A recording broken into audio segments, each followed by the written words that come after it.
윤석열을 체포하는 건 그렇게 어려운 일이 아닙니다. 인권연대는 정부나 기업의 지원을 사양하고 오로지 시민의 참여로만 운영하는 100% 순도의 민간 인권단체입니다.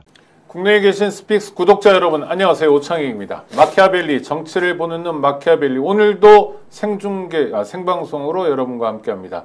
두 분의 평론가 모셨습니다. 박진영 평론가, 정계환 평론가 어서 오십시오. 안녕하십니까. 안녕하세요. 아시는 것처럼 대한민국 최고의 평론가들인데요. 지금 윤석열 체포영장이 발부된 이후 윤석열이 있는 곳으로 짐작컨대 윤석열이 있는 곳으로 생각되는 한남동 관저 근처에 긴장이 고조되고 있습니다. 자, 일단 궁금한 거는요. 윤석열이 지금 뭐하고 있을까인데 정계환 평론가 뭐하고 있을까요? 유튜브 보고 있나요? 연일 취재를 하고 있고요. 한남동에서 전체적으로 주도하면서 상황 관리하는 사람은 윤석열이 아니다. 김건희가 지금 직접 나서서 진두지휘하고 있다는 설이 많습니다. 뭐 그 얘기가 바깥으로 나와서 오늘 저녁에 역동 영사들에서도 단독으로 보도할 내용 저희들이 지금 취재를 마무리하고 있는데요. 일단 대통령이었죠. 이제 윤석열은 지금 현재 굉장히 정서적으로 이 상황을 어떻게 대처해야 되는지 가늠을 잘 못한다는 이야기가 주로 나오고요. 그럼에도 불구하고 지금 이 상황을 다시 반전시킬 수 있다고 김건희 쪽에서 계속 생각을 하고 있고 비서관을 통해서 외부에 연락을 해서 끊임없이 지금 용산으로 몰려와서 막아야 한다. 지금 이것은 위법 부당한 행위다. 이거 막지 않으면은 종북 좌파들에게 나라를 완전히 빼앗긴다라는 식으로 지금 선전선동을 하고 있다는 얘기 오늘 아침까지 듣고 있습니다. 아니 박지현 평론 평소 윤석열의 성정을 생각해 보면요, 전 두 가지 장면이 떠오르는데 하나는 최상병 사건 때 막 전화통에 불이 나도록 막 격노하면서 하잖아요. 장관 출장 중인데도 막 통화하고 그 다음에 내란의 밤 때도 윤석열이 전화를 이곳저곳 해야 하는데 윤석열 전화를 받았다는 사람들이 엄청 많더라고요. 그쪽 군 사령관들 뭐 경찰청에도 있고 윤석열 지금 역시 전화통 지금도 전화통 붙들고 있겠죠. 다만 지금은 이제 아직 술이 덜 깬 시간이겠죠. 오후나 돼야지 이제 뭐 전화통을 돌리지 않을까 그런 생각이 들고요. 지적해야 될 것이 있는데요. 현재 대통령이 탄핵된 상황, 뭐 인용 기각은 결정나지 않았습니다만은 직무정지 상황이기 때문에 대통령 비서실에 있는 사람들의 인력을 최소한만 써야 됩니다. 부속실 인력이라든가 그 정도만 써야 되는데 제가 듣는 바로는 정진석을 비롯하여 모든 수석들 그리고 다른 비서관들한테까지도 어떤 지시를 하고 있다. 이런 이야기가 들리고 있습니다. 이게 불법인지에 대해서는 저도 정확하게 잘 모르겠습니다. 규정은 모르겠습니다만은 과거 탄핵되어서 현재 판결이 있기 전까지의 대통령들의 모습을 보면요. 최소한의 인원 외에는 업무 지시를 한 적이 없습니다. 근데 지금 윤석열과 그 부분은 아직도 대통령인 것처럼 이 대통령실의 모든 인력들에 대해서 지휘권을 행사하고 있다. 그렇게 지금 들리고 있습니다. 이거는 좀 조치를 취해야 됩니다. 이거 조치를 취할 수 있는 것도 결국은 최상목 권한대행입니다. 네, 그러니까 부지런히 전화하고 있을 거다. 뭐 부지런히 먹고 마시면서 그러면 직무정지 상태니까 이를테면 정진석 대통령 비서실장 이 사람이 그만둔 건지 아닌지도 잘 모르겠지만. 이 사람이 뭐 관저에 가서 대면 보고하고 이런 일은 없을 거 아니에요. 잘해야 전화 정도고. 그럼 바로 눈앞에 볼 수 있는 사람들은 경호처 직원들일 가능성이 높겠네요. 부속실 경호처. 자, 오늘 이제 저희들이 단독 보도로 이렇게도 저렇게도 할 수가 없다. 자, 용산이 지금 공수처와 충돌 위기에 있는데 내란에 동조할 수 없다는 경호처 직원들이 이제 조직적으로 반발을 시작했다는 걸 오늘 이제 이 방송에서 국민 여러분께 처음으로 알려드리려고 하는데 경호처는 지금 전체적으로 인력이 한 600에서 700명 정도 있는데 그 중에서 50에서 뭐 100명 가까이 정도가 이제 소위 말하는 의공, 대통령이 바뀌면서 들어갔던 경호처 직원들이고 원래 경호처에는 직업 공무원들이 있지 않습니까? 그렇죠. 이분들이 지금 한 600명 정도 되는데 내란이라는 것을 뻔히 알고 있는데 계속 위에서 자, 공수처에서 체포영장을 집행할 경우에 온몸으로 막아야 한다. 무력 충돌이 있더라도 끝까지 버텨야 한다라고 하면서 내란 동조에 대해서 가담을 하도록 지금 강요를 하고 있단 말이에요. 자, 이 행위를 그러면 위법부당함에도 불구하고 이 사람들이 따라갈 것이냐 아니면 나 이거 못하겠다라고 자, 반대를 해야 하는데 현실적으로 상관들이 다 이 업무 지시를 함으로써 따르지도 그리고 따라갈 수도 없고 안 따를 수도 없는 이런 상황이 지금 연출이 되기 때문에 이 문제에 대해서 적극적으로 국민들에게 알려야 한다. 실제로 직업 공무원들로 근무하고 있는 한 600명 가까운 경호처 직원들은 전혀 여기에 동조하고 싶은 마음이 없는데 이 사람들은 지금 내부에서 휴대전화기도 쓸 수가 없거든요. 바깥으로 어떤 정보도 왜냐하면 네네, 철저하게 통제가 되지 않습니까? 네. 그럼에도 불구하고 계속 이런 이야기가 어제 오늘 아침까지 흘러나오고 있습니다. 국민 여러분 우리는 어떻게 해야 합니까? 이러지도 저러지도 못하고 있는 상황인데 정치권이든 아니면 최상목이가 지금 자 체포영장 집행을 할 때 경호처에서 막아서지 말아라고 명확하게 요구를 하든 이런 것들이 없는 상태에서 극도의 지금 혼란 상태에 빠져 있다. 경호처 직원들이 이제 이런 상황을 지금 파악하고 이걸 국민 여러분께 알려야 한다. 이런 책임감으로 오늘 방송을 하고 있습니다. 그런 제보가 있었고 또 스픽스 취재 결과 사실이 확인되고 있습니다. 그런 지금 정황이 그렇죠. 이제 경호처 어제 공수처장도 그런 얘기를 그런 했잖아요. 얘기 바리케이트, 뭐 철문 막고 이런 거 다 네. 공무집행 방해다. 네, 그 경호처가 있고 있다면 뭐 100일 경비 여단 뭐 이렇게 했는데요. 100일 경비 여단은 사실 중화기 무장까지 되어 있습니다. 네. 근데 100일 경비 여단은 경찰청 소속이기 때문에 실제로 다 뭐 제가 보기에는 공수처라든가 이 공수본하고 이야기가 된 것 같고요. 된 것 같은데 문제는 이제 경호처인데 경호처도 다 총기를 갖고 있습니다. 네. 총기를 다 갖고 있습니다. 지난번에 윤석열이 국회를 방문한다고 했을 때 그때 국회의장이 윤석열 보고 못 오게 했잖아요. 이 내란 사태 이후에 그때도 우려됐던 것들이 윤석열이 그 경호처 직원들을 대동할 시 경호처 직원들이 총기를 소지하고 있기 때문에 거기에 대해서 부담감을 느꼈던 거예요. 아 그러면 어쩌면 윤석열 머릿속에는 네네. 제2의 내란 사태 끌어내 문을 부시고서라도 들어가가 재현될 수도 있는 상황. 그렇죠. 와. 물론 뭐 저기 추정입니다만. 국회의장 경호원들도 일부는 총을 가지고 있습니다. 네. 그러나 총을 가지고 있는 걸 숫자가 알고 안 될 있는데, 거 아니에요. 숫자가 뭐 워낙 차이가 나니까요. 그런 게 있는데 지금 사실 이 경호처 직원들이 볼모로 잡혀 있는 상황이에요. 네. 볼모로 잡혀 있는 상황이고 제가 알기로는 이 경호처에 한 외부에서 들어온 사람들이 그렇게 많지는 않답니다. 그렇게 많지는 않은데 어제 저기 우리 그 오창익 국장님도 이야기했던 것처럼 이 경호실 처장 그리고 이제 고위직들 이 사람들이 상당히 문제라는 거죠. 이 사람들이 지난번에 강성휘 의원 입틀막 사건 때도 네. 그 이른바 어공 경호처 직원들이 그렇게 나섰던 겁니다. 그때 입을 틀어 막았던 경호처 직원이 얼굴은 정확히 안 보여줬지만 좀 나이가 있는 사람이었어요. 고위직이었고 그 사람 영전됐습니다. 영전됐습니까? 네, 영전까지 됐고요. 국회의원 입을 틀어 막았다가 영전이 네, 나중에 영전됐다는 이야기도 나왔고요. 그리고 윤석열이 그 경호처 직원들을 특별히 관리를 했답니다. 소문에 들으면은. 네. 그래서 그 고위직 그 경호처 직원들까지도 지금 좀 부안해동하고 있는 상황이고 그 고위직 경호처 직원들 중에는 이른바 경호처 출신이면서 늘공하다가 어공된 사람 그런 사람들이 있답니다. 차장이 그렇습니다. 경호처 차장이 경호처 출신인데 차장으로 그러니까 늘공에서 어공이 된 사람이죠. 자, 경호처장은 경찰관 출신이고. 네, 지금 말씀하시죠. 경호처 분위기 이제 좀 정리를 해드리면 네. 어저께 공수처에서 오동훈 처장이 아침부터 출근해서 전 직원 비상대기 시키면서 강제 집행한다. 체포영장 발부하고 자 관저로 가겠다고 했지 않습니까? 왜 못 갔느냐? 이제 그 정도 위험 경고를 하고 또는 경호처에도 공문까지 보냈지 않습니까? 방해하면은 특수공무집행 방해까지 될 수 있다고 했는데 워낙 완강하게 올 테면 와봐라. 우리는 무조건 막는다라고 너무나 강경하게 지금 용산 이제 한남동에서 이렇게 나와버린 거예요.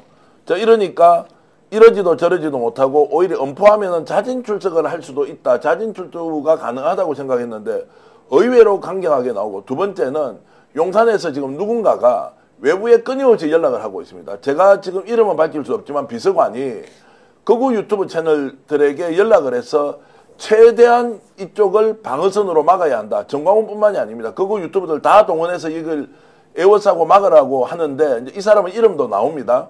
나오고 그 정언도 있는데 그 배우가 그러면 누구냐? 김건희겠죠. 자 이것은 이제 추론의 영역이니까 추론이죠. 네. 어쨌든 이제 이런 방식으로 강경하게 대응을 하니까 자 이거를 지금 공수처가 들어가려고 했다가 못 가고 지금 이제 계속 상황을 지금 관망하고 있는데 사태는 악화된다. 문제는 뭐냐? 경호처 직원들이 그러면 어떻게 할 거냐? 제가 지금 취재한 내용으로 보면 자 경호처 직원들은 초기에 공수처가 가서 한 공무집행방해로 한 20-30명 정도만 강제로 이렇게 끌어내더라도 이 사람들은 법을 누구보다 잘 알고 있기 때문에 절대로 온몸을 던져서 무력으로 이렇게 막아서지를 못한다 그럽니다. 무기가 있고 없고는 그 다음 문제고, 그럼에도 불구하고 이 사람들 내세워서 일종의 경호 방어벽을 세워버리겠다. 이랬을 경우에는 무력 충돌이 불가피한데, 지금 제가 말씀드리고 싶은 것은 여기에 그러면 아까 의공들 있지 않습니까? 임명직으로 들어간 경호처 직원들이 너희들이 다 막아라. 왜 여기 직업 공무원들로 가 있는 이 사람들 연금 다 날라간단 말이에요. 내란 공범이 되거나 내란 동조 세력이 되는 순간 공무원으로서 직위도 박탈되죠. 사법 처리 받으면 연금 다 날라가는데, 이 사람들 앞장 세워서 방어벽 세우지 말고 정무직으로 가 있는 경호처 직원들이 너희들이 처장부터 다 나와서 막아라 그러면, 이렇게 해서 내란 동조범으로 어떤 식으로든 처벌하는 방법도 연구해야 한다. 이 말씀. 아니 일단요, 박진영 평론가. 네네. 그 형법에 보면 136조인데요. 공무집행 방해죄가 있어요. 거기다가 직무를 집행하는 공무원에 대해서 폭행, 협박한 자는 5년 이하 징역이요. 세죠. 무기를 가지고 있다거나 이 집단적으로 되면 특수공무집행 가중이면 위험한 물건 휴대하면 144조인데 2분의 1을 가중해요. 그러면 7년 6개월입니다. 네. 여기다 또 직권남용죄 직권남용이 123조가 있어요. 제가 다 찾아왔습니다. 이건 뭐냐면 5년 이하 10년 이하의 징역이에요. 5년 이하의 징역. 이게 어마어마하잖아요. 중형 엄청. 그다음에 그 직권남용으로 사람을 해치게 되면 또 올라가고요. 네네. 그다음에 사람이 혹시 죽게 되면요, 그 사형 무기입니다. 네네. 내란죄 수괴하고 똑같은 거예요. 그러니까 이게 하나 하나를 보면 개인이 감당할 수 없는 어마어마한 형벌 네네. 아닌가요? 네네. 그런데 경호처 직원 그래서 고민이다. 지금. 그래서 1차적으로는 최상목이 여기에 대해서 명령을 내려야 됩니다. 네. 그게 이 말씀하신 것처럼 볼모로 잡혀 있는 경호처 일반직 공무원들을 보호하는 최선의 방법이 아닐까 이런 생각이 듭니다. 지금 권한대행이긴 하지만 행정 수반이니까 자기 역할을 해야 된다. 자, 들리는 내용이 이렇습니다. 이제 박종준 경호처장이지 않습니까? 이 사람이 경찰대 2기 출신이고 64년생이죠. 네. 자, 바깥에 있다가 이제 경호처장으로 발탁대가 들어갔습니다. 두 가지 정반대의 평가가 있습니다. 자, 내란에 이 사람도 개입을 했다, 관여했다라고 하는 게 하나가 있고, 또 취재를 하다 보면 지금 본인이 경호처장 맡고 있는 것을 굉장히 후회를 하고 있다. 이러지도 저러지도 못하고 있는 상황에서 따를 수도 없고 따르지 않을 수도 없는 상황. 아마도 목회자가 되겠다고 나가서 준비를 하고 있던 중에 이렇게 발탁이 되어서 들어왔는 모양인데, 이 사람도 지금 본인이 바깥으로는 야, 이거 지금 큰일 났다. 어떻게 해야 되느냐. 누군가가 이게 가르마를 타주면 좋겠는데 가르마를 타주지 않은 상황에서 경호처 직원들은 움직이지 않을 거고, 여기에서 지휘를 하고 있는 윤석열, 그 다음에 윤석열, 김건희 라인은 강제해서 막아서서 불상사 또는 유혈 충돌까지를 불사하는 상황을 만들어야 소수의 정치적 결집 세력들과 함께 뭔가 이제 계속 싸움을 이어간다라고 하니까, 경호처장도 지금 박종준이 매우 곤란한 상황에서 어떻게 할지 본인이 판단을 못하고 있다. 네. 라는 것이고요. 제가 취재한 거는요. 네. 박종준 경호처장, 경찰청 차장까지 했습니다. 그리고 19대, 20대에 국회의원 출마했다 낙선했고요. 마지막에 세종에서 낙선하고 지금 아무 일도 안 하고 있는데, 그 전에 박근혜 정권 때는 경호처 차장을 했습니다. 이 사람이 주로 인맥은 이제 경찰청 선후배들로 되어 있는데, 경찰대 출신들한테 들어보니 이 사람이 뭐라 변명하냐면 자기는 경호처에서 무의미한 존재다, 힘이 없다, 실세는 경호처 차장이다. 왜냐하면 경호처 차장은 경호처 출신의 늘공이라는 거예요. 그런데 전 그 말을 듣고 이해가 안 되는 게, 박근혜 때 차장을 이미 했어요. 그리고 지금 처장을 해요. 그 정도면 네. 조직 장악력이 굉장히 높은 거거든요. 네. 그리고 내란 때 경찰청장, 서울경찰청장도 불러내고, 하여튼 지금 뭐냐면 이 사람들이 책임 있는 공무원으로서의 면모를 보여주고 있지는 않은 것 같고, 어떻게든 자기는 살아나가려고 하고, 전 대표 말씀하신 것처럼 일선 직원들만 죽어나는 상황 아닌가. 네. 이렇게 추정 가능합니다. 경찰청 차장이 차관보잖아요. 네. 차관보인데 경호처 처장도 지금 직급을 올려서 차관급이다 이런 이야기를 합니다만은 높은 자리로 올라갔다고 볼 수는 없어요. 그러면은 한번 예를 들어 볼게요. 일선에 이 지휘관이나 이런 거 같은 사람들이 경호처 차장하는 거 좋아하겠어요? 문민화된 이후에 차지철이나 장세동 시대도 아니고. 그럼 간 이유는 뭐냐? 그 자리를 발판 삼아서 또 다른 정치적인 점프를 하기 위해서 갔단 말이에요. 윤석열의 마음에 들어서 최측근이 되어가지고 더 좋은 자리로 가기 위해서 하는 하나의 단계라고 이렇게 봐야 되거든요. 그렇다면 이 사람들도 출소욕에 불타가지고 윤석열에게 이른바 이제 충성하러 간 겁니다. 네. 저는 그렇게 보여지고요. 믿을 수 없다라고 봅니다. 그분의 네. hành vi. 자, 수뇌부에 대해서는 뭐 박종준이 어떤 생각을 하든 그것은 우리가 따질 일 아니고 그렇죠. 문제는 여기 직업 공무원들이 지금 어떻게 해야 하느냐에 대해서 저는 정치권이 적극적으로 좀 개입을 해야 한다. 민주당에서 이것을 부당한 것은 따르지 말라고 할 수 있는지 없는지 저는 권한 면에서는 잘 모르겠어요. 민주당에서 하기보다는 이거는 아까 말씀드린 최상목 씨나 최상목. 국회의장이 하는 게 맞죠. 그러니까 이제 최상목도 아니면 지금 이 부분에 대해서 대법원에서 영장을 발부했으니까 법원에서 할 수도 있고요. 네. 그 무력으로 이제 충돌이 날 걸 뻔히 예상하는데 경호처 네. 직원들은 대통령의 지휘를 받아야 한다는 이유 하나만으로 이 사람들이 내란 세력으로 몰려서 가는 건 우리가 막아줘야 되는 거 아니냐. 오죽하면 이 사람들이 바깥에 계속 얘기를 하고 있느냐 하는 이유가 뭐냐. 이런 것들을 우리가 전체적으로 좀 판단을 해줘야 하는 상황이라는 말씀을 다시 맞죠. 강조드립니다. 저 경호처라는 게 대통령 경호처지 예. 윤석열 개인의 보디가드들이 그렇죠. 아니기 때문에 또 대한민국 공무원이고 또 경호처 직원들의 경우에 상당히 전문성이 축적돼야 되거든요. 훈련도 많이 하고 네. 군이나 경찰에서 실력을 입증받은 사람들이 오는 곳이니까 이 직원들도 우리들에겐 소중한 자원이라는 점 동의하고요. 지금 박진영 평론가, 전계환 평론가와 함께하고 있습니다. 경호처 직원들 이렇게도 저렇게도 할 수 없다. 그러나 답은 정해져 있는 거 아닙니까? 전계환 평론 어떻게 해야 될지. 그러는 이제 바깥에서 지금 이제 유튜브 채널들이 지금 하는 이야기는 아니 경호처 공무원들이 지금 바깥에서 압수수색 영장이 위법 부당한 것이기 때문에 막아서는 것은 당연히 법적으로 우리는 막는 것이 우리의 임무다, 의무다. 그래서 불법이 아니다라고 계속 이제 압박을 하고 있습니다. 지금 그렇죠. 판사가 잘못한 거다. 뭐 판사가 어쩌고저쩌고. 이미 조금 네. 자파라는 거예요. 그래서 아이고, 판사의 세상에. 판결 내용, 압수수색 영장 발부 사유를 전면적으로 부인을 하면서 이거 따라가면 안 되고 오히려 이러면 종북 좌파한테 나라를 넘기는 것이니까 경호처가 애국하는 마음으로 막아서라라고 하는 선전을 계속하고 있단 말이에요. 선동을. 그러면서 이제 바깥에 세력들이 막 몰리고 있으니까 야 이거 정말로 상황이 이렇게 갈 수밖에 없느냐. 윤석열이 뭐라고 했습니까? 대국민 담화에서 자 본인이 비상경과 관련해서 정치적 법적 책임을 외면하지 않겠다라고 제가 얼마나 강조를 했습니까? 그런데 지금 하는 꼴을 보면 극소수의 극단 세력을 용산으로 불러 모아놓고 자기들 체포 안 되도록 하는 여기에 온 힘을 다 지금 쏟고 있다. 거기에 경호처 직원 수백 명이 희생이 될지도 모르는데 자 이런 것들이 어떻게 윤석열이 할 수 있는 일이냐라고 저는 따질 수밖에 없습니다. 네, 아니 그러니까 정말 이상한 사람이 그 자리에 앉아 있으면서 여러 사람들에게 피해를 주는데 우리 박진영 평론가 공무원들은요 형사처벌도 무섭잖아요. 네. 근데 징계 양형도 무섭지 않습니까? 그렇죠. 이 사람들이 형사처벌 받으면 무조건 파면될 텐데 네네네. 파면되면 어떻게 되면 연금 연금도 못 반 받죠. 날라가는 네, 거죠. 네, 국가가 낸 거는 날라가고 그렇죠. 자기 개인이 것만 자기가 낸 것만 받게 되는데 지금 이제 어공들 숫자도 있다고 하는데 아마 그 어공들도 한두 명의 고위직을 제외하고는 이런 상황이 좋겠습니까? 그러니까요. 그 뭐 대단한 자리라고 들어갔다가 이런 상황 맞았다 이런 생각이 들 수 있을 거고요. 제가 보기에는 이런 것 같아요. 그 위에 극소수 지휘부가 세뇌되어 있는 것 같아요.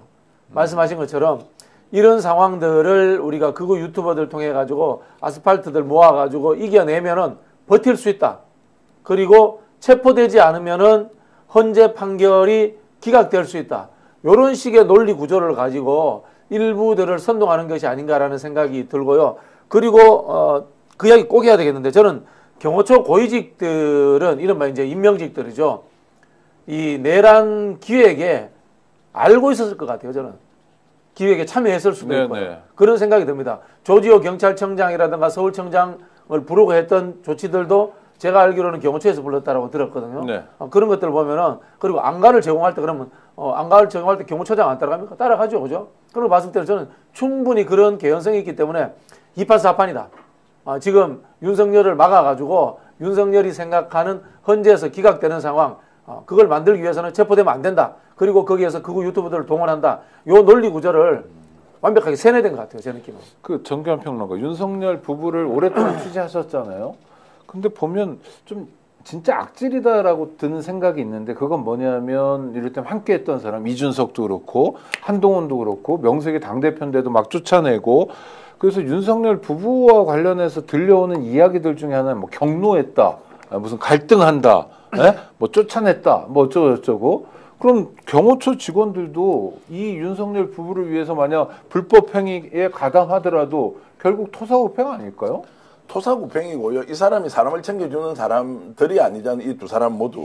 그러면 지금 경호처 직원들이 이제 갈등을 하고 있으면 내부에서는 누군가 일종의 뭐라 그럽니까? 이제 이런 상황에 대해서 대항을 해야 하는데 그런 사람이 없는 게 지금 한계이고 그리고 제가 취재해 본 거는 김건희와 그 밑에 있는 비서관이 땡땡땡 비서관이 있어요. 이 둘이 지금 경호처까지도 지금 관장을 하거나 통제를 한다.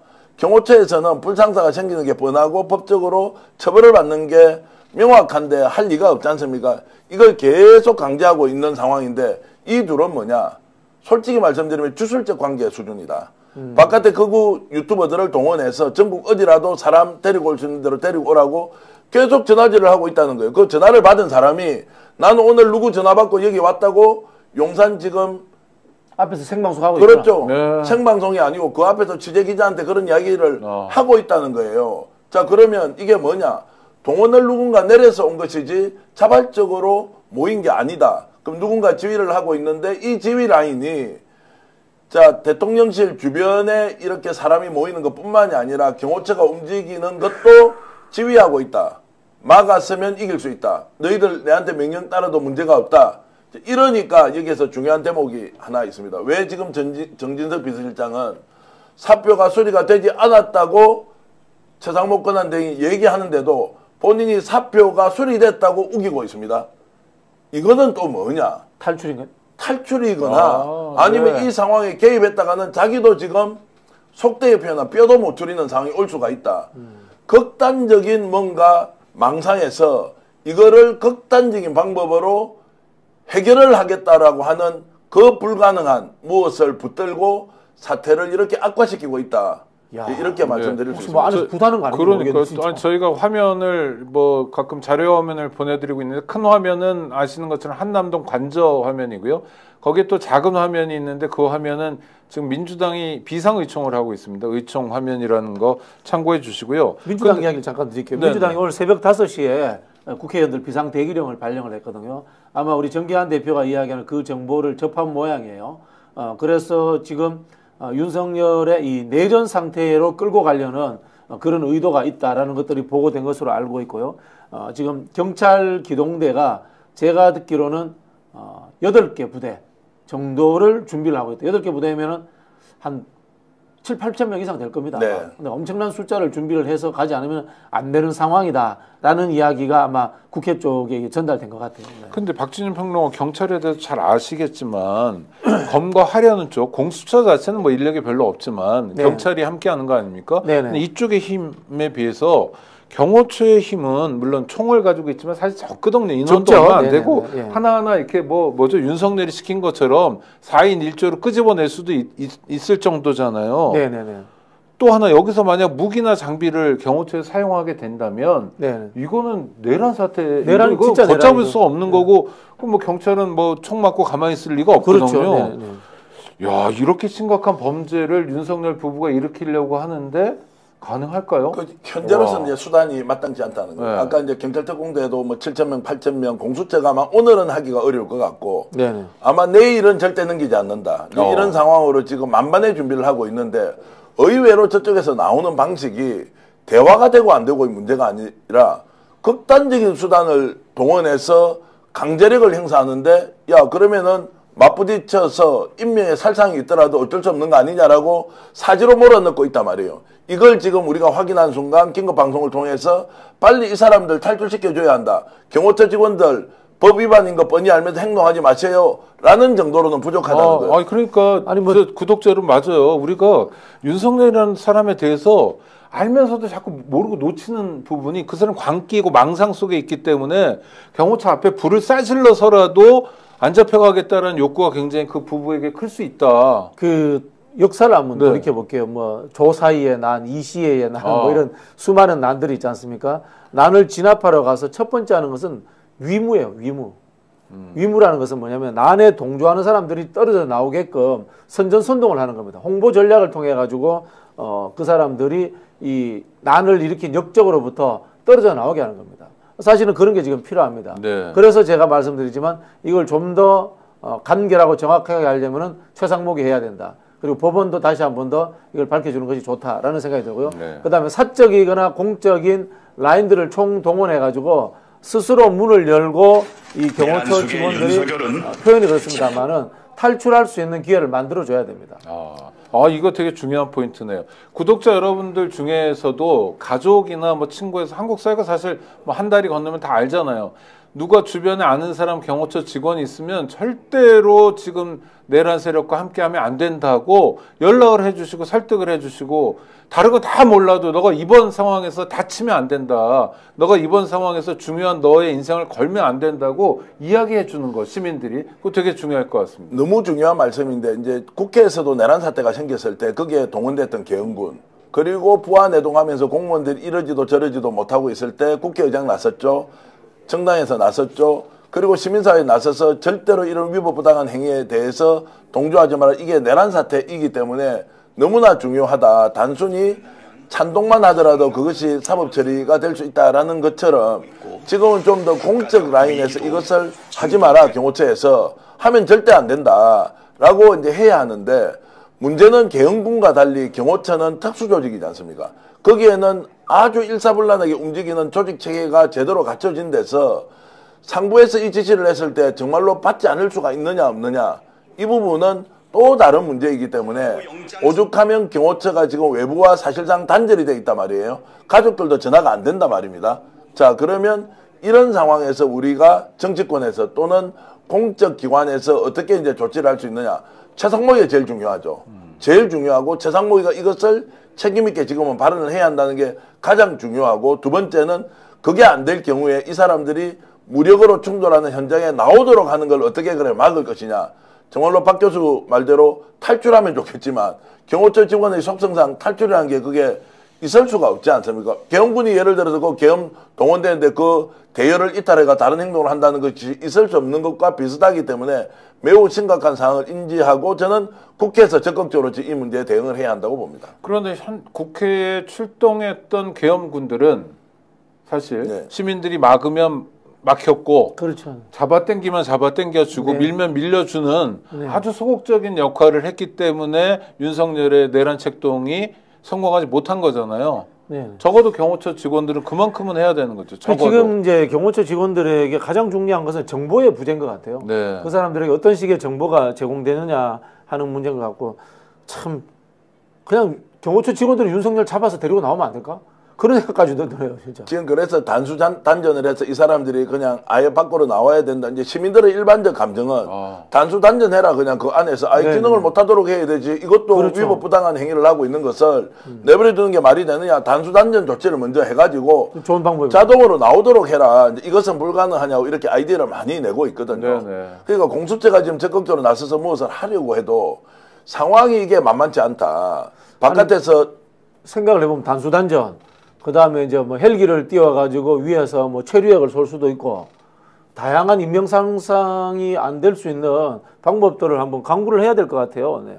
그렇죠. 근데 부닥치는 것보다 체류탄 같은 거 쏘거나 해서 네, 저 긴장을 좀 완화시키는 게 되게 중요한 것 같고 또 하나 경호처 공무원들이 그래서 저희가 정말 호소하는 마음으로 주변에 뭐 친구나 누가 있다면 뭐 조카가 있건 뭐 누가 아는 사람이 있건 이웃이 있거나 하면 자, 경호처 공무원들은 윤석열의 내란 책동에 함께하면 안 된다. 윤석열을 봐라. 맨날 술주정 상태에서 오로지 자기만 살겠다고 이상한 고집 부리고 있고 남이 어떻게 되든 국민이 죽어나가든 어떻든 경호처 직원들이 희생되든 어떻든 오로지 자기만 자기 부부만 살겠다고 하는 사람들을 지키기 위해서 우리 아까운 전문직 종사 전문성이 뛰어난 우리 아까운 경호처 직원들이 희생되면 안 된다는 걸 시민들이 정말 적극적으로 알려주시기 바랍니다. 혹시 문재인 대통령이라도 한 말씀 하시면 어떨까 그런 생각도 드네요. 자, 지금 이제 그 댓글로는 뭐 질문이 간단하게 그 들어온 게 있어서 말씀드리면 늘공과 의공을 잘 구분 못하겠다라고 하는데 설명 조금 해주시죠. 아니 그러니까 어느 조직이나 다 있습니다. 이를테면 뭐 노동부 장관이 김문수라는 사람이 네. 이상한 영광. 어쩌다 공무원. 네, 그래서 이 양반은 노동부 장관 아니에요. 고용노동부 직원은 아니었고 네. 그러나 장관으로서 대통령 임명을 받아서 하는 정무직이 있습니다. 위에. 예. 그러니까 경호처의 경우에는 처장과 차장이 이제 정무직이어서 언제나 어쩌다 공무원이 어공이 되는 거고 나머지 늘공들인데 대통령 늘 공무원. 네. 늘 공무원은 그렇죠. 이제 정년이 이제 네네, 보장되는 보장되는 직업 공무원들 네네, 이야기죠. 대통령 비서실은 또 예. 특별한 점이 그러니까 대통령이랑 헌법기관을 모시는 측면도 있지만 대통령 개인의 캐릭터도 있기 때문에 대통령 비서실에는 어공을 많이 넣는 경향들이 있습니다. 네네네. 다른 부처와 달리. 네. 그러니까 고용노동부에는 10명밖에 없어도 경호처에는 뭐 20명이 있고 이런 식으로 해서 저희가 정확하게 한 50명 정도 있다고 지금 네, 합니다. 경호처의 그렇게 많아요? 어공의 네. 숫자가 50명인지 정확히는 모르겠는데 저희가 지금 들은 바로는 그 정도라고 하는데 그 가능성이 있습니다. 왜냐하면 대통령 비서실은 어공이 많은 조직이거든요. 자, 그 이제 뭐 인력 구성에 대해서는 외부로 이게 정보 상황이기 때문에 잘 드러나지 않을 거고 그 정도로 이제 추론을 하면 될 것 같고 지금 이 상황에서 경호처의 움직임이나 이런 게 굉장히 중요하고 만약에 아까 박종준 이야기 경호처장이 지가 설사 잘못했던 아니면 그것이 아니든 이 상황에서 본인도 본인 의사를 분명하게 할 필요는 있다는 생각이 들어요. 왜냐하면 경호처장, 경호차장이 주로 지금 운영이 하면 밖으로 나왔던 사람 아니에요. 맞습니다. 이 사람도 제가 좀 심하게 얘기하면 꾀돌이 같은 사람인데 알 거 아니에요. 지금 이 상황이 어떻는지. 그런데 이제 극우 유튜버들이 지금 이야기하는 이 방식대로 끝까지 저항하면 세길이 열린다. 이런 방식으로 자기 부하 직원들을 죽여서는 절대 안 된다. 인생 완전히 망가뜨릴 수 있다. 두 번째는 이 사람들이 수십 년간 훈련이 되어 있는 정예 요원들이잖아요. 직업 공무원들도 보호를 받아야 하고 두 번째는 이 사람들을 윤석열을 위한 희생양으로 삼는 것은 절대 안 된다라는 점을 한 번 더 강조하겠습니다. 아니 그리고 내란 사태 때 어떻게 됐냐면 그쵸? 전부 다 그 주도했던 사람들 무슨 저 어깨도 무거운 별 3알씩 사령관들, 달고 있는 사령관들 다 구속돼 있어요 지금. 네네. 윤석열만 자기 관저에서 자기를 지켜달라고 지금 일종의 농성을 벌이고 있는 윤석열이 거죠. 얼마나 이 악랄하고 비겁한가 하면요. 그 별들이 나와가지고 윤석열이 명령을 내렸다면 이런 이야기를 하지 않습니까? 윤석열 다 그걸 아니라고 합니다. 나는 그냥 격려만 했지 실제로 명령 내린 적 없다 이렇게 이야기해서 발뺌하거든요. 밑에 이 같이 모의했던 장군들한테 다 죄를 뒤집어 씌우고 있어요. 뒤집어 그런 씌워버렸잖아요. 사람이에요. 아니 그러니까 보통 구테타를 하든 혁명을 하든 뭐 전두광이 말대로 성공하면 뭐 혁명이고 실패하면 구테타라며요. 그럴 때 리더는 적어도 자기와 뜻을 같이 한 그렇죠. 사람들은 보호하고 자기가 앞에서 책임지는 거 아닙니까 원래. 어제 그 내놓았던 윤석열의 편지 보셨죠? 네. 그거 보면 이 사람이 정말로 아니 대통령 자격도 원래 없었지만 마지막까지 하는 짓이 인간으로 살 짓이 아니다. 최소한 국록을 먹고 살았잖아요. 지금도 국가의 예산으로 지가 유지 운영하고 있잖아요.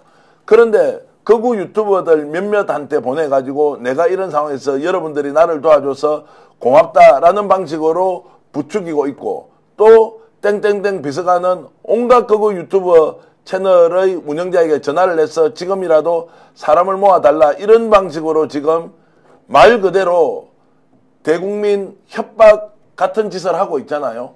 이게 무슨 법적 정치적 책임을 회피하게 하지 않겠다는 그것하고 180도 다르잖아요. 어떤 말도 지금 대통령실에서 나오는 것, 윤석열 입에서 나오는 말을 국민은 믿어서는 안 된다. 절대로 믿어서는 안 된다. 아니 그리고 김건희가 지금 하고 있다면 그건 수사를 해서 사실 내란 선동죄로 처벌해야 될 거 아닙니까? 그 땡땡땡 비서관도 마찬가지고. 그 이름도 명확하게 있기 때문에 이 땡땡땡 비서관은 아마 이제 곧 뭐 지가 이제 배우를 밝혔는지 어쨌든 하겠죠. 이 사람한테 전화 받았던 사람까지는 확인이 되니까. 자, 지금 이거 아닙니까? 윤석열의 이야기 중에 경찰 기동대의 공소지휘는 위법이기 때문에 거기에 대응해서 폭력을 행사하라 이런 뜻 아닙니까? 그죠? 그렇죠. 이것도 내란 선동이에요. 이거 내란 선동이에요. 엄연한 내란 선동인 거고 법 체계를 무시하는 거 아닙니까? 법원의 판결을 무시하는 거잖아요. 지금 제가 봤을 때는 그 4명의 변호사들, 법조인들, 윤석열 주위에 붙어 있는 사람, 이런 사람들도 그냥 윤석열이 시키는 대로 하는 거지 않습니까? 네. 그럼 이 사람들도 제가 보기에는 내란 선동이에요. 이게 전부 다 법에 대한 엄격한 적용이 저는 필요한 시기가 아닌가 이런 생각이 들고 유튜브 떠드는 자들조차도 지금 어떻게 조치를 해야 됩니다. 자, 어떻게 이제 조치할지 참 조치의 방법은 우선순위가 있는데 지금은 뭐 당장 그 용산에서 이제 충돌이 일어날 수가 있기 때문에 이제 이렇게 저렇게 할 수도 없고 저는 경호처장 지금 나서서 본인 이야기 명확하게 해야 된다는 거 본인이 직접 하기 어려우면 언론을 통해서라도 의사가 무엇인지 좀 밝혀야 한다. 최상목 지금 한시 앞이 움직여야 한다. 지금 아마도 지금 제가 파악하기로는 자 민주당에서는 최상목에 대해서 끊임없이 지금 요구를 하고 있을 거고 국회의장도 요구를 할 수 있을 거고 최상목이가 경호처 움직이지 말라고 나오기 전까지는 굉장히 지금 위험한 상황이다. 이걸 감안해서 공수처도 지금 움직이지 못하고 있는 것 확인되고 있고 그리고 그 배후에는 지금 땡땡땡 비서관이 지속적으로 연락하면서 사람들을 더 끌어모으고 있다. 그리고 이제 중요한 것은 사람을 지금 끌어모으고 있거든요. 그런데 이제 어느 정도 모일지 안 모일지 아마 유튜버들도 생각할 거예요. 자칫 잘못하면 이거는 내란의 공범이 될 가능성이 있기 때문에 이것도 지속적으로 알리면서 그들이 책임질 일까지 행동하도록 할 필요가 있다는 생각도 듭니다. 제가 경찰 쪽하고 어제 좀 통화를 해봤는데요. 일단 그 현장에 나와 있는 아스팔트 이 사람들은 크게 문제가 되지 않는답니다. 그렇죠. 크게 문제가 되지 않아요. 결국 이제 경호처 100일 경비단도 문제가 되고 경호처 문제이기 때문에 어떤 특단의 조치를 취해야 되지 않나. 인력을 많이 보충하는 것 외에 방법적인 문제에서 고민을 해봐야 되지 않나. 뭐 그런 이야기들을 했고요. 지난 계엄 사태 때 12월 3일 저녁에 민주당의 이제 국방위 의원 오래 한 분들 같은 경우에 앉아가지고 군 장성들한테 계속 전화했습니다. 혹시나 그쪽 부대 출동하느냐 안 하느냐 이런 것들 사단장급 정도 되는 사람들을 다 네트워크가 돼 있더라고요. 그렇게 하면서 그 이른바 이제 위무 작업이 효과를 좀 발생을 했다고 봐야 돼요. 그때도 그런 부분들이 있기 때문에 뭐 예를 들자면은 문재인 정부 청와대에 근무했던 분들 같은 경우에 특히 부속실에 근무했던 분들은 경호처 직원들하고 잘할 겁니다. 그렇죠. 잘할 겁니다. 뭐 전화를 한다거나 뭐 다른 SNS를 사용한다거나 다양한 방법들을 가지고 그분들에 대해서 좀 이렇게 소통하면서 좀 안정을 취할 수 있도록 해주는 게 좋지 않겠나라는 그런 생각도 좀 드네요. 아니, 저는 정말 이해가 안 되는 게 지금 체포영장이잖아요. 1월 6일까지 유효하죠. 근데 체포영장 기한 내에 체포를 못하게 되면 그럼 어떻게 됩니까? 구속영장 발부잖아요. 구속영장 발부죠. 그러니까 윤석열 입장에서 지금 손바닥으로 하늘을 가리는 거거든요. 그래서 막 시간을 끌어서 위험이 높아지면 체포영장 집행을 못할 수도 있을 것 같아요. 만약에 정말 막 사람들이 많이 죽어나가야 되면 그렇죠? 그럼 뭐 유보할 수도 있지만 그 다음 국면은 바로 구속영장일 텐데. 근데 제가 봤을 때는 지금 상황이 아까 말씀드린 윤석열을 이제 뭐 지금 변호하고 있는 석동현 씨라든가 대리인처럼 이야기하는 분들 보면 굉장히 비법률적인 이야기를 하거든요. 네네. 상황 자체가 격앙되어 가지고 법률적이거나 어떤 전략적 대응이 아니라 이른바 저는 2판 4판 대응 그리고 거기에는 진짜 농담 비슷하게 안에서 붓하고 있을 수도 있다고 봐요. 지금 이제 대응하는 수준이 거의 망상 수준이에요. 네. 그러니까 정신 이상이라고 우리가 추정할 정도로 지금 이상한 방식으로 지금 대응을 하잖아요. 자, 이 이제 대응 방법이 도저히 먹힐 수 있지 않다. 안 먹힌다. 그럼에도 왜 이렇게 나오느냐. 자기의 망상에는 이것만 막으면 뭔가 새로운 길이 나왔다. 누가 점을 봐줬습니까? 지금 그 대통령실 안에 점쟁이가 들어가 있다는 이야기도 있거든요. 그 사람도 구체적으로 이름이 지금 나오고 있어요. 자, 그러면 그런 주술적 요소에 의해서 이것만 막으면 우리는 탈출할 길이 있다라고 망상하고 있는 거 하나. 두 번째는 이러나 저러나 이번에 끌려 들어가잖아요. 영원히 못 나오죠. 영원히 못 나오지 않습니까? 못 나오죠. 네. 사면 제도도 지금 여론으로 보면 없애버려야 된다라고 하면서 영원히 못 나온다라고 사면을 하더라도 저 사람들은 아니다. 그러니까요. 그렇죠. 영원히 못 나온다라고 했을 때 그러면 하루라도 더 버티고 있는 것이 더 낫다. 이미 게임은 끝났다. 자포자기 상태에서 어떻게 하겠냐. 극단적으로 충돌해서 바깥에 정광훈 일당이 우리를 보호해 줄 것이니 이것이라도 끌어모아가지고 마지막 잔재 세력을 남기고 가야 한다. 그러려면 더 강한 충돌이 일어나서 불미스러운 불상사가 생기더라도 오히려 그것이 이익이 된다라고 착각하고 있을 것이다. 이렇게 저는 봅니다. 근데 실제로 근데 윤석열이 자기 세력이 있는 사람이 아니잖아요. 원래 정치할 때도 그렇고 기껏 해봐야 뒷배가 검사들인데 검찰은 이미 다 배신한 거고 자기 입장에서 볼 때는 전광훈이가 그럼 윤석열과 함께 앞으로도 계속 간다. 구구들은 윤석열과 함께 계속 간다. 장담할 수 있나요? 아유, 돈 되니까 하는 거죠, 솔직히 그렇죠. 말씀드리면. 네. 지금 이제 최근에 나온 여론조사에 보면은 윤석열 지지율이 올라요. 네. 오릅니다. 그게 어떤 사람들은 실제로 찬성해서 그러냐 하는데 그게 아니고요. 여론조사의 보수 포집이 높아지는 거예요. 지금 상황이 급박해지니까 적극적으로 응대를 하는 겁니다. 그런 거고 또 한편으로 보면은 지금 윤석열을 대체할 만한 보수의 뭐 다 차기 대권 주자 당선 가능성이 있는 민주당의 이재명을 꺾을 만한 사람이 없는 거예요.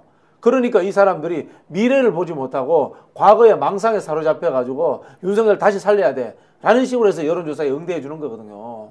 결국은 뭐냐면은 윤석열이 잡혀버리면 다 끝납니다. 그 상황들이 끝나는 거고 정광훈이라든가 이런 사람들 입장에서는 윤석열이 지금 코인파리가 되니까 하는 거예요.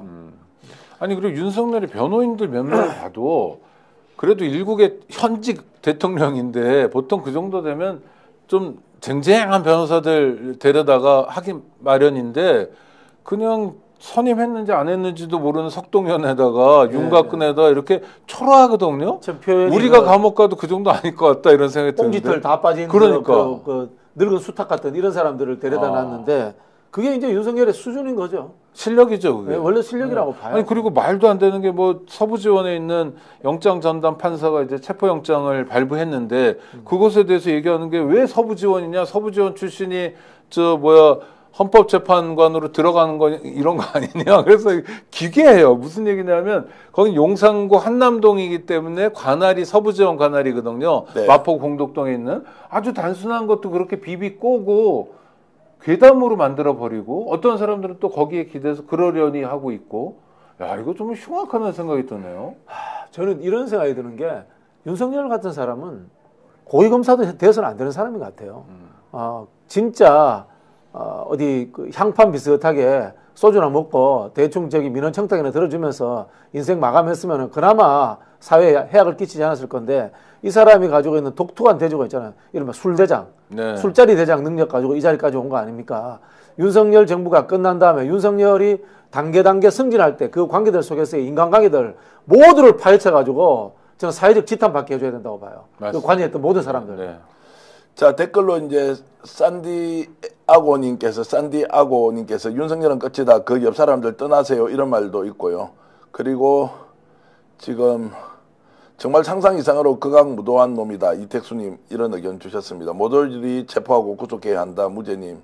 사면해주면 안 된다. 부채도사님 이제 이렇게 주셨는데 저는 지금 이제 이 내용이 취재가 되어서 알려지는 것은 경호처 내부의 직원들 얘기가 있지 않습니까? 네.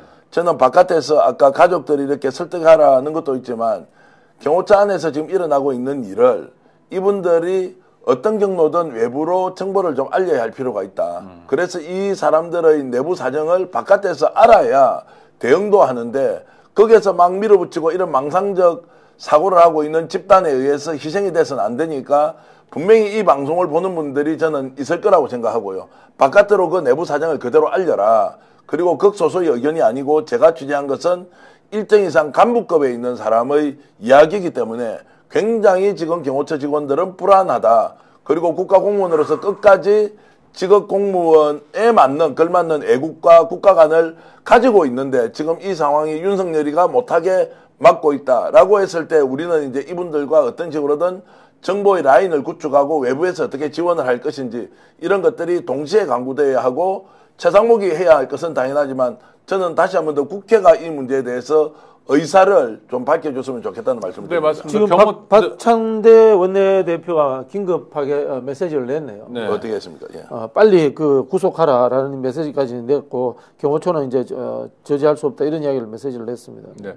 그 경호처 직원들께 한 말씀 드리겠습니다. 방금 전계현 평론가 말씀하신 것처럼 여러분이 가지고 있는 고충이 있습니다. 여러분의 답답함이 있습니다. 저희 스픽스에 연락 주시거나 아니면 제가 일하는 인권연대로 연락 주셔서 좋습니다.